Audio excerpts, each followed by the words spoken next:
오늘 읽은 본문의 말씀을 가지고 어둠을 뚫고 오시는 평강의 왕이라는 제목으로 함께 말씀을 나누겠습니다. 아직도 어두운 밤인가 봐. 하늘에 반짝이는 별들이 내 모습을 가끔 쳐다보네. 어두운 삶에 대해서 자신에게 비치는 그 별빛, 가끔 비추지만 그 별빛을 바라보면서 희망을 잃지 않고 소망 가운데 나가겠다, 그러한 의미를 담고 있는 노래입니다. 가끔 별빛이 비칠 때 그래도 소망이 있습니다. 그런데 그 별빛마저 없는 그러한 아주 캄캄한 밤이라면 어떨까요? 인생을 살면서 마치 하늘에 별조차 없는 그러한 어두컴컴한 그러한 밤의 시간이 올 때가 있습니다. 마치 벼랑 끝에 선 것 같은 그러한 시간들, 더 이상 소망의 빛이 보이지 않고 절망만 남아있는 그러한 순간들, 그러한 순간들이 우리의 삶 속에 올 수 있습니다. 오늘 읽은 본문에 이 내용 속에 나타나고 있는 갈릴리라는 지역, 이 지역은 스불론과 납달리 지파에 속해 있는 그러한 땅인데, 바로 그곳에 있는 사람들의 모습이 마치 절망에 떨어진, 하늘의 별빛도 비치지 않는 아주 캄캄한 삶 속에 있는 그러한 모습을 성경은 이야기하고 있습니다. 당시 강대국인 아수르의 잔혹한 침략 속에 나라가 망하여 칠흑 같은 어두움에 떨어졌습니다. 아수르의 채찍에 신음하고 있는 그곳, 다른 것보다 가장 먼저 짓밟힌 마치 사망의 그늘에 있는 그러한 모습 같은 그들, 모든 인간의 노력이 허사가 되어진 그 순간에 바로 하나님의 소망의 메시지가 이사야 선지자의 입을 통해서 울려 퍼지게 됩니다. 아무런 소망이 없는 그때, 이 어두움은 우리의 끝이야 라고 하는 그 순간에 하나님은 이 어두움이 결코 끝이 아니다 라는 그러한 진리의 말씀을 이사야 선지자를 통해서 선포하게 하시는데, 곧 하나님이 친히 빛이 되어서 어둠 가운데 오신다고 하는 이 소식을 전하고 있는 겁니다. 바로 이것이 복음이다, 이것이 복된 소식이다, 그런 얘기입니다. 자, 이사야가 선포하고 있는 이 빛은 어떤 빛인가? 세 가지로 생각해 보고자 합니다. 첫 번째는 이 빛은 가장 어두운 곳에 가장 먼저 비치는 빛이라고 오늘 본문이 우리에게 이야기를 하고 있습니다. 하나님은 역전의 명수입니다. 모든 것을 뒤엎으실 수 있는 그러한 능력을 가지고 있다는 말입니다. 오늘 세상이 멸시하는 그러한 자리, 바로 이 스불론과 납달리 지역, 전체 갈릴리 그 지역은 세상에 가장 큰 멸시를 받는 그러한 지역이었습니다. 여기서 멸시를 받는다라고 하는 단어는 원래 의미가 가볍게 여긴다는 뜻입니다. 사람을 대할 때 하찮으면 가볍게 대하죠. 말도 함부로 던지고, 그러니까 내가 힘이 없으니까 남들이 나를 우습게 대한다, 그런 얘기예요. 바로 이 갈릴리 지역이 바로 그와 같은 멸시를 당하는 곳이었던 겁니다. 그런데 그러한 곳을 하나님께서 영화롭게 하셨다라고 선언하고 있는 것이죠. 여기서 사용되고 있는 영화롭다는 단어는 카바드라고 하는 히브리 단어인데, 이것은 무겁다는 단어입니다. 그러니까 이 멸시받는다는 단어와 정반대의 의미를 갖고 있는 거예요. 멸시를 받으며 한참케 여김받은 그 인생이 하나님께서 존중하고 아주 중요하게 여기는 그러한 존재로 바뀌어졌다, 그런 얘기예요. 그래서 제가 나의 이름 부를 때 존귀하게 되었다. 내 인생이 아주 하찮은 인생이었는데 하나님이 내 이름 부를 때 내가 내 인생이 존귀한 인생으로 바뀌어졌다, 그러한 의미를 오늘 부른 이 노래 속에 담겨 있는 것이죠. 주전 733년경에 아수르의 왕 디글랏 빌레살 3세가 고대 근동 지역을 평정했습니다. 그때 가장 먼저 유린당한 곳이 바로 이 스불론과 납달리 지역입니다. 바로 성경에서 갈릴리로 이름 붙은 바로 그 지역, 그 지역이 가장 먼저 짓밟혔다, 그런 얘기예요. 오늘 본문에 보면 옛적에라고 우리말로 번역을 했는데, 원래 이 단어의 의미는 첫 번째, 최초, 그런 의미를 담고 있어요. 그러니까 이 스불론과 납달리 지역이 가장 먼저 짓밟힌 지역이다, 가장 먼저 고통을 당한 곳이다, 그런 말이죠. 이런 가장 먼저 고통받은 그곳이 하나님께서 가장 먼저 영화롭게 하시는 그러한 곳이 되었다라고 성경이 말하는 것입니다. 우리 이것을 상응의 원리라고 합니다. 무엇과 똑같은 크기로 바뀌는 것. 그래서 가장 먼저 고통을 당하고 심한 고통을 받은 그곳이 가장 먼저 영원하게 되고 존귀케 되는 이러한 역사를 가져온다는 거예요.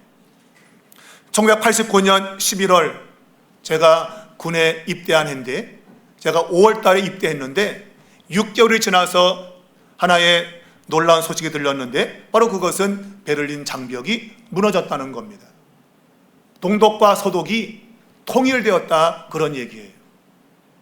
이 동쪽과 서쪽으로 갈라진 독일은 이 베를린 장벽으로 인해서 수많은 고통의 세월들을 보냈습니다. 특별히 동베를린에 있는 사람들은 자기의 눈앞에 바로 그 장벽이 세워져 있어서 볼 때마다 가슴이 아픈 거죠. 자유를 뺏기고 감시와 억압 속에서 살아가는 고통의 날들이 그들에게 있었던 거예요. 그 장벽이 보이지 않으면 그래도 그런 고통은 덜하겠죠. 근데 눈을 뜨면 그 장벽이 눈에 보이는 거예요. 그래서 그 억압을 당하며 사는 그들의 삶이 그들에게는 큰 고통으로 다가온 겁니다. 그런데 1989년 11월에 그 장벽이 무너진 겁니다. 그 장벽이 무너졌을 때에 가장 먼저 그 장벽을 넘은 사람은 바로 동베를린의 사람이었던 거예요. 그들이 남들보다 더 많은 고통의 시간들을 보내었지만 그 장벽이 무너질 때 가장 먼저 자유를 경험한 사람들이 바로 동베를린 사람이었다고 하는 거예요. 가장 수치를 심하게 겪고 있는 스불론과 납달리 그 지역에 하나님이 가장 먼저 영화로움을 주겠다고 한 그 약속이 역사적인 사건 속에서 입증된 바로 그것을 우리에게 보여주고 있는 것입니다. 오늘 이 자리, 바로 스불론과 납달리 지역은 이방의 갈릴리로 불려졌습니다. 이방의 갈릴리, 이 말은 이방인들이 그 지역에 와서 함께 살고 있었다, 그 얘기죠. 하나님을 온전히 섬기는 사람들이 아닌 이방 사람들이 와서 그 지역에 살고 있는 그러한 모습이었던 거예요. 그런데 그 이방의 갈릴리에 하나님의 빛이 비친 거죠.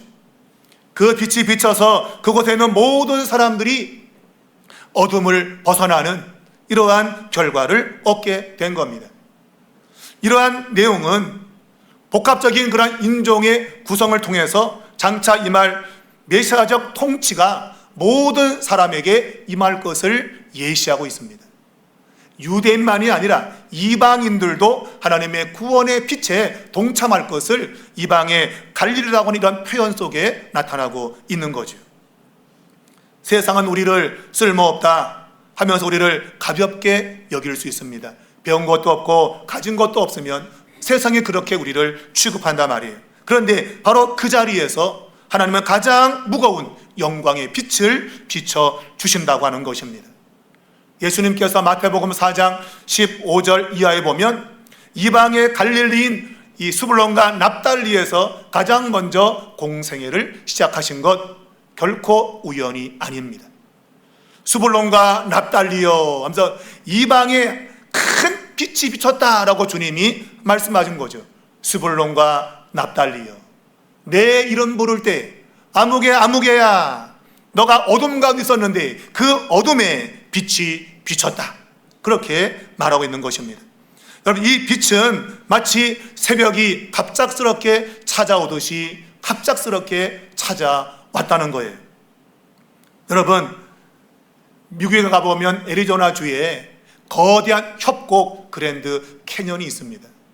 제가 2000년도에 미국을 갔는데 그때 이 안나는 사람이 지금 가다 보면 갑자기 그랜드 캐년이 눈앞에 나타날 겁니다. 근데 버스 타고 가는데 그냥 드넓은 그냥 평원이에요. 그냥 어디 뭐 그런 계곡이 있을 것 같지 않은 넓은 평원입니다. 그런데 3, 2, 1 갑자기 눈앞에 그 거대한 그랜드 캐년이 딱 나타나는 거예요. 이야, 어째 이런 일이. 아무도 생각하지 못한 그 순간에 장엄한 그랜드 캐년이 눈에 들어왔던 거예요. 하나님의 이 놀라운 구원의 역사가 인간이 생각하지 못한 그 순간에 갑자기 임한다고 하는 거예요. 하나님의 역사는 그런 겁니다. 인간이 예상하지 못한 그 순간에 하나님의 구원의 빛이 비친다고 하는 거예요. 단순히 정치적인 압제를 넘어서서 오늘 성경은 사망의 그늘에 있던 그들에게 빛이 비쳤다고 말합니다. 사망의 그늘, 바로 스올, 죽음의 자리라는 거예요. 단순히 고통의 자리가 아니라 죽음의 자리, 그런 자리에 생명의 길이 열려졌다, 그런 얘기죠.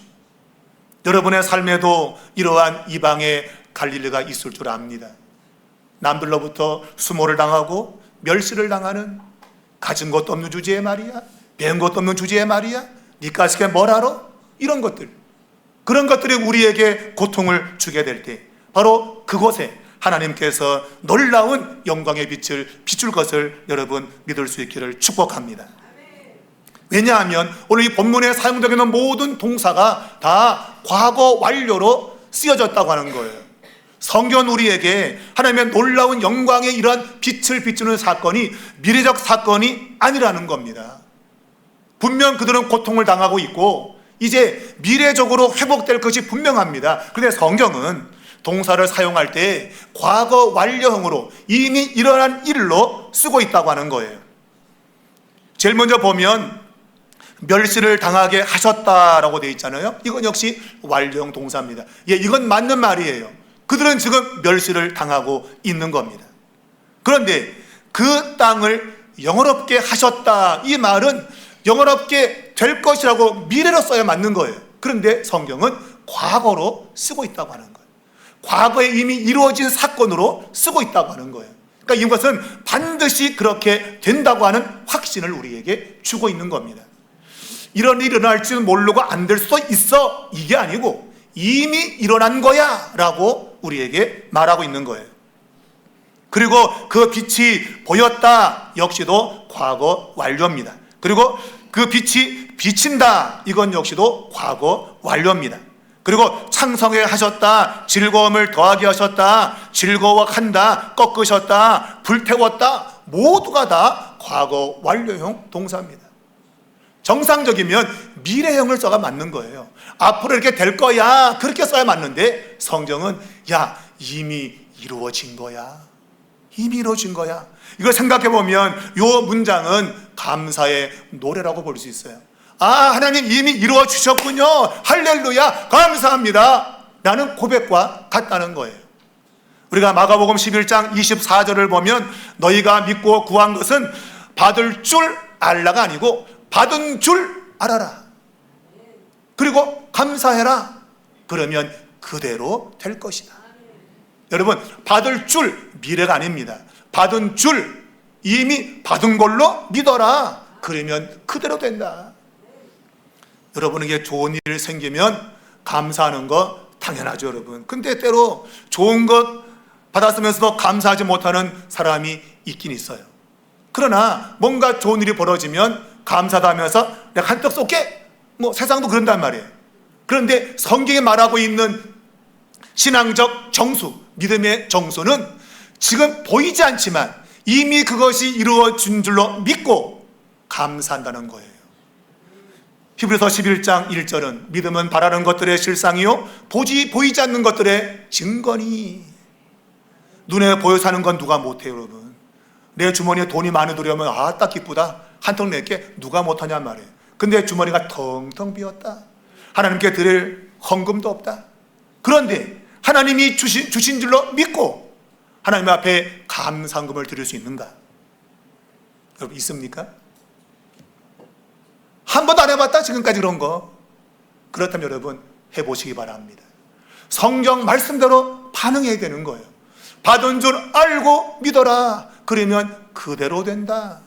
그대로 되리라. 하나님의 말씀은 여러분 진리의 말씀입니다. 여러분 힘들고 어렵다 여러분 원망만 하지 마시고 믿음의 정수 받은 줄 알고 감사하십시오. 하나님이 이미 빛을 비추어 영화롭게 했다고 오늘 성경이 말하고 있는 겁니다. 이것을 믿으면 그대로 될 줄로 믿습니다. 두 번째는 압제의 멍에를 꺾으시는 하나님의 방법으로서의 빛을 우리에게 소개하고 있습니다. 하나님의 승리는 세상의 방법과 완전 다릅니다.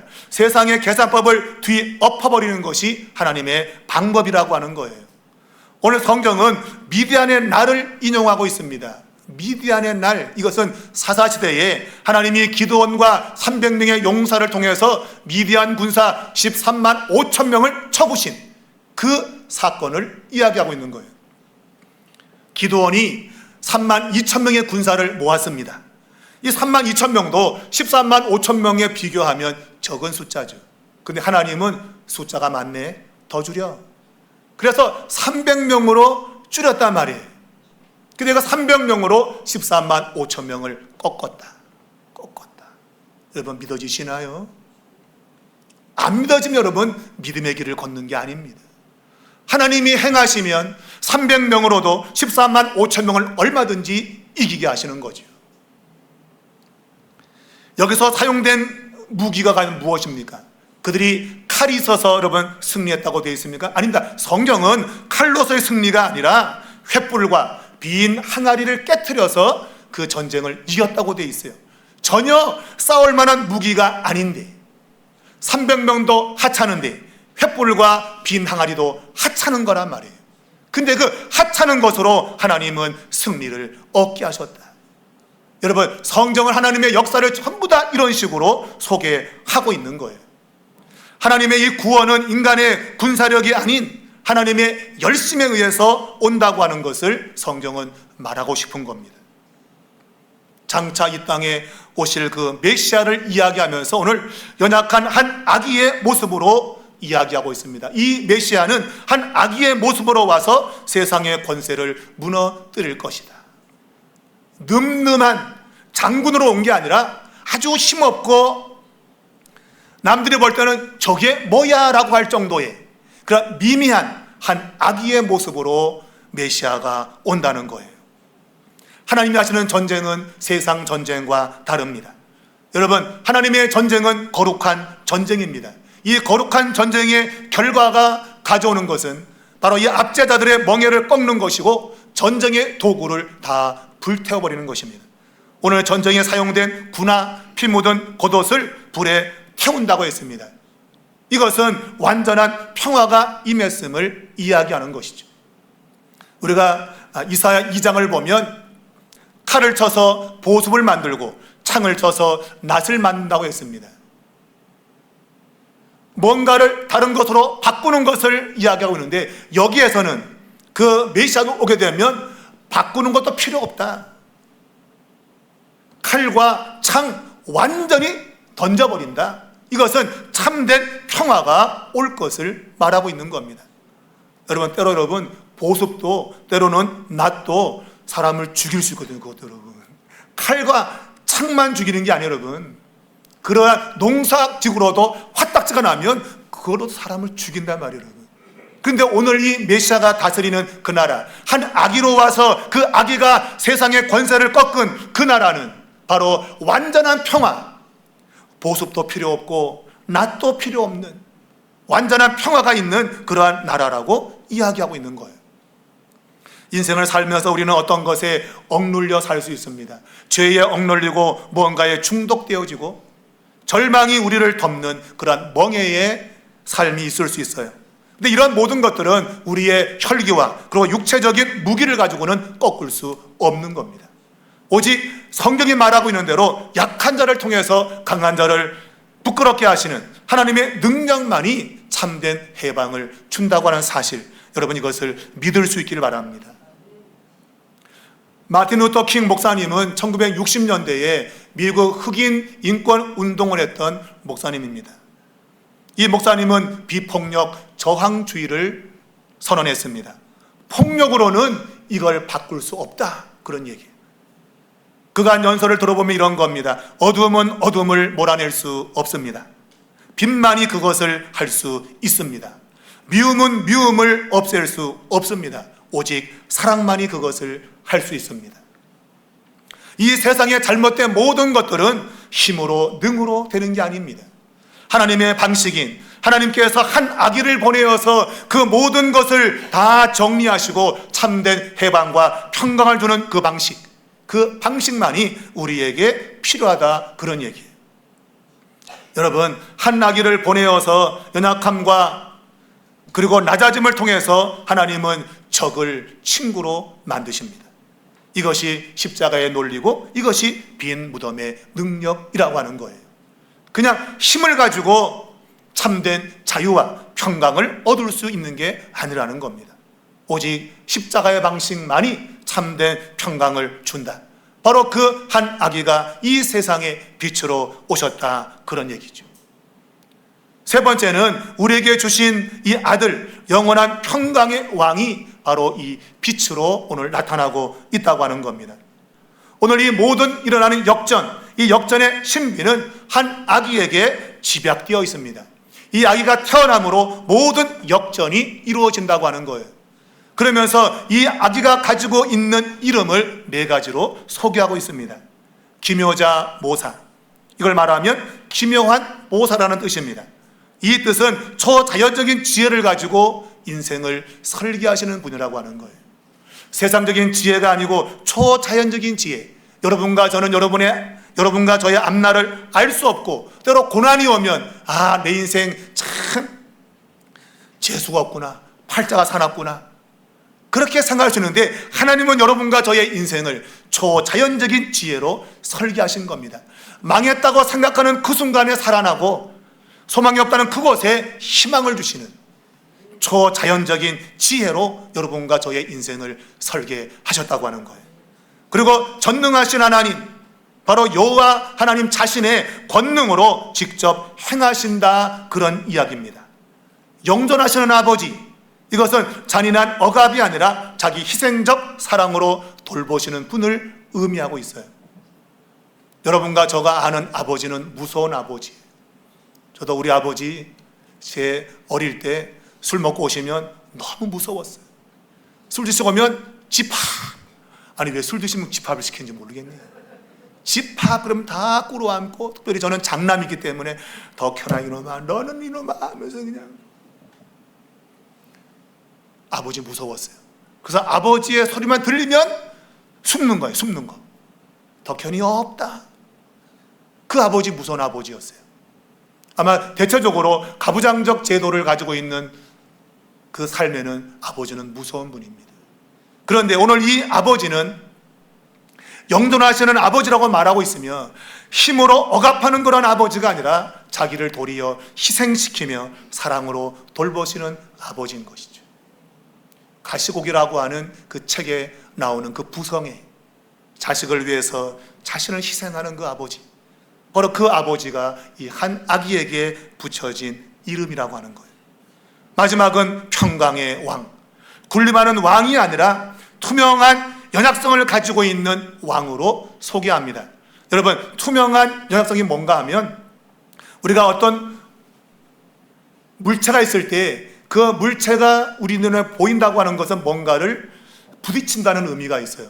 빛이 들어오면 뭔가 있으면 거기서 반향을 일으키는 거죠. 근데 투명하면 그냥 지나가게 됩니다. 투명하면. 곧 이 아기는 세상이 반항하는 것을 부딪히지 아니하고 도리어 통과시켰다 이거예요. 자신의 연약성으로 그걸 다 받아들인 거예요. 여러분, 우리가 바라는 메시아는 힘으로 군림하는 왕이 아닙니다. 그분의 연약함을 통해서 몸소 다 받아내는 거예요. 그분의 몸으로 다 받아내어서 진짜 평강을 이루시는 분. 오늘 성경 본문을 보면 그의 어깨에는 정사를 메었다고 되어 있습니다. 이 아기의 어깨에 정사, 통치의 권세가 주어졌다고 되어 있어요. 자, 이 말은 4절에 보면 그의 어깨에 채찍이라고 하는 것과 대비가 되고 있는 겁니다. 여러분과 저는 세상에서 어깨에 채찍을 맞는 고통의 삶을 살고 있었어요. 그런데 그 어깨에 내린 채찍을 바로 이 평강의 왕으로 오신 한 아기의 어깨에 얹은 겁니다. 주님께서 대신 우리가 맞을 채찍을 맞으신 거예요. 그분의 어깨에 채찍을 맞음으로 말미암아 우리에게도 모든 억눌림과 멍해가 끌어진 겁니다. 그분은 모든 우리가 받을 것들을 몸소 짊어지신 거예요. 그것으로 우리 주님은 진정한 평강을 이루셨다. 말했지만 힘과 힘이 부딪히면 평강이 있는 게 아닙니다. 내가 지금은 약해서 가만히 있지만 힘만 생겨보세요. 또 복수하고 또 복수하고 진정한 평강은 있을 수 없는 거예요. 이 아기는 평강의 왕, 자신의 연약함을 통해서 평강을 주시는 그러한 분으로 소개되고 있는 겁니다. 바로 메시아의 통치는 정의와 공의를 통해서 영구히 최종적으로 세워지게 될 거라고 말하고 있습니다. 바로 이러한 영구적인 통치를 이루는 보증이 뭐냐? 오늘 성경은 여호와의 열심이다. 하나님의 열심으로 이 평강을 마침내 이룰 것이라고 보증을 쓰고 있는 겁니다. 여호와의 열심은 단순히 뭔가를 막 열심히 하는 의지를 말하는 게 아니고 자기 백성을 향해서 불충실하면 용납하지 않고 그리고 라이벌을 허용하지 않는 열정적인 사랑을 의미해요. 성경에는 질투라고 표현되어 있죠. 질투. 하나님은 질투하십니다. 부부지간에도 그러잖아요. 다른 데 눈을 주기만 해봐 그냥 죽을 줄 알아. 나만 보라 이기죠. 나만 바라보라 이기죠. 하나님 외에 다른 것을 눈을 돌리면 하나님의 그 불붙는 질투가 우리를 용납하지 않겠다는 거예요.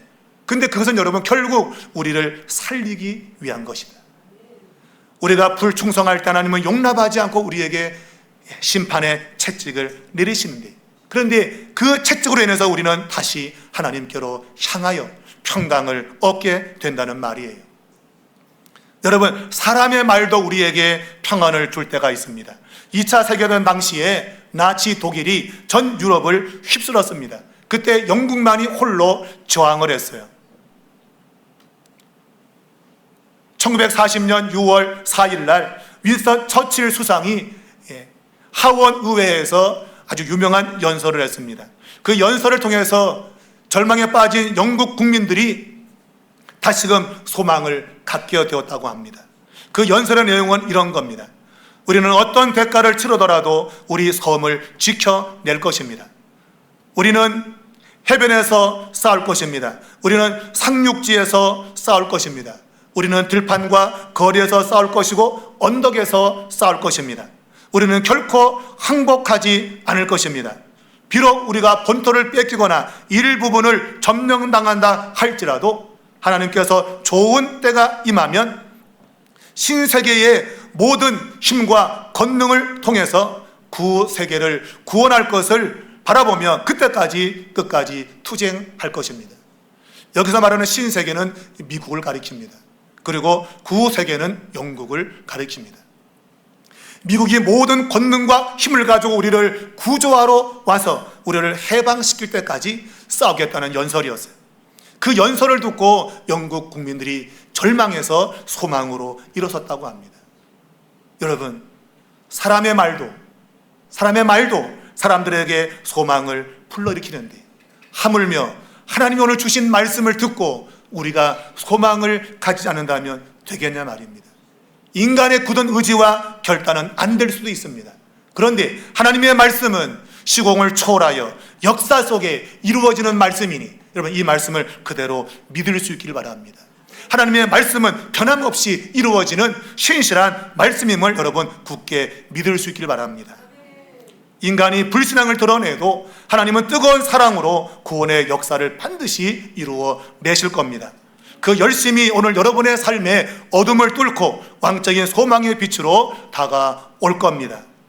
2000년 전 베들레헴 마을 구유에서 하나님이 열심을 증명했습니다. 영원하신 하나님이 연약한 아기가 되신 겁니다. 그 전능하신 분이 십자가에 달리셨고 그리고 죽으시고 부활하셨습니다. 하나님의 열심히 이 모든 것을 이루신 겁니다. 사랑하는 여러분, 2700여 년 전에 선포된 말씀은 그때 주신 말씀이 아니라 오늘을 살아가며 어두캄캄한 소망이 없는 이 시대의 삶 속에도 동일하게 선포되는 말씀입니다. 여러분이 이 말씀을 믿는다면 여러분에게 있는 모든 어둠의 빛이 떠나게 될 겁니다. 하나님께서 밝은 빛을 통해서 다시금 일으켜 세우시고 우리에게 참된 평강을 주실 줄로 믿습니다. 오늘 이 시간이 그 평강이 임하는 은혜의 시간 되기를 주의 이름으로 축원합니다.